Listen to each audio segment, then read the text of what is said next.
வணக்கம்.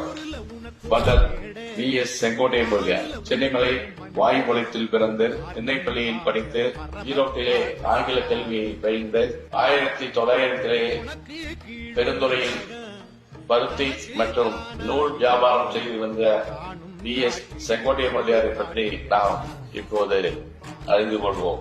கோவை சாரதாரின் மில் என்ற நிறுவனத்தை ஆரம்பித்து ஆயிரக்கணக்கான தென்முதர்களுக்கு வேலைவாய்ப்பு அளித்தவர். அன்றைய காலகட்டத்தில் கோவையில் ஆரம்பிக்கப்பட்ட 5வது மிகப்பெரிய ஜவுளி நிறுவனமாகும். 22,000 ஸ்பின்கள் கொண்ட மில்லாகவும் 200 தறிகளை கொண்டு இயங்கி வந்தது.